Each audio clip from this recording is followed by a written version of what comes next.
on the University of Wisconsin-Madison campus for a huge snowball fight. Tossing snowballs left and right, this video proves that a snow day can make you feel like a kid again. Well, enough snow accumulate on the ground for your kids to have a snow fight. I'll tell you, what was it, 23rd of February last year. We had just enough to build the snowman.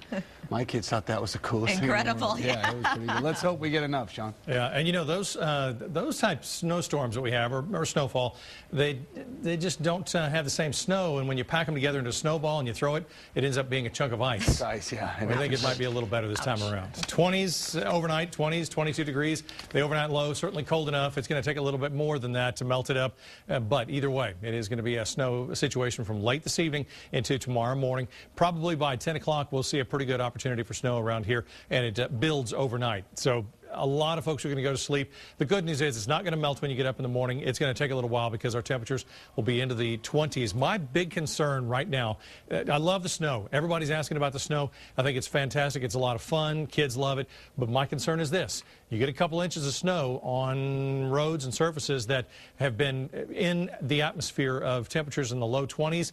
They're not going to be that warm, and it may take a little while longer for them to melt. Sometimes that snow can pack up into chunks of ice. It becomes a driving hazard. It's also a walking hazard if you happen to walk out into it. So please, tomorrow morning, with whatever we have, please be careful. We always hear about the broken hips that people get just walking to go get the newspaper or taking the dog out for a walk, what have you. Please be careful. If you can avoid that, enjoy it. Now, it'll be awesome. As we look outside, got a couple of little dots of white. We did get a few reports of some flakes of snow flying around earlier. Not surprising. We've got a little bit of activity out in San Angelo. There's an area of low pressure sitting out there. It's going to track through the state over the next 24 hours. It's going to help to draw in some Gulf moisture. We're seeing a little bit of Gulf moisture overriding this, and I'll talk about this in detail in a little bit, but we have had reports of sleet down here from Victoria all the way up into Houston. So if you're traveling that direction, well, they're already seeing a little bit of it already. 27 degrees, our current temperature. It really is something to pause and think about. It wasn't that long ago we were talking about temperatures 3 and 4 times this in some, well, not 4 times, but close anyway. Winds out of the north at 13 miles per hour. Humidity at 54%. We had temperatures down to 15 in Mason and Fredericksburg, 19 in Lakeway, 19 in Georgetown. You've got 20s locally to 24 out in LaGrange for our morning lows. Currently anywhere from the teens, still 18 in Mason and 19 in San Saba and 19 in Burnett, to low 20s locally, 23 here, 21 in Georgetown, 25 at the airport, and then to 29 in LaGrange. Maybe we get above freezing out in that area, maybe not. Either way, once the sun sets, it's going to be back down to the 20s once again, and any snow, anything we have out there is going to be harder to melt for that. Now, wind chills still have been a problem. Had a wind chill advisory up through 11 o'clock this morning. Still maybe have some concerns for that, obviously, with the numbers that we're showing. It feels like it's a lot colder than it actually is, and with the possibility of snow around the area, that of course makes it only even feel more cold.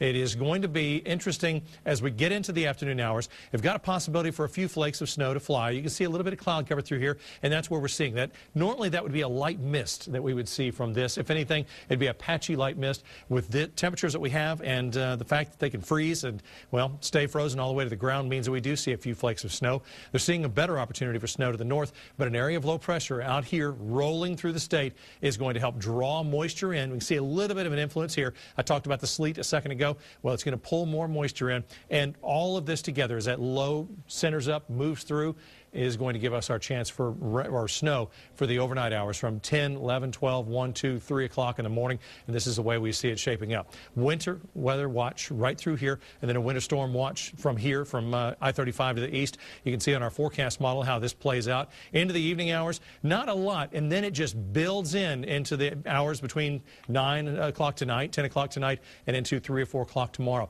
And then lingering snowflakes after that. We're seeing the numbers as far as snowfall really best from I-35 to the east. So if you're going to be out and about late tonight, watch out. Could have some driving issues for you for early morning hours.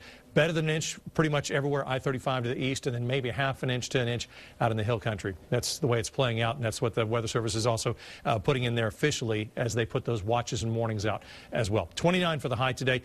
A few flakes out there tonight. Snow. 22 the overnight low. As we get into the next several days, the snow is going to fade away tomorrow. Still very cold in the mornings. If we can melt some of this up, it may refreeze with those cold temps on Saturday morning.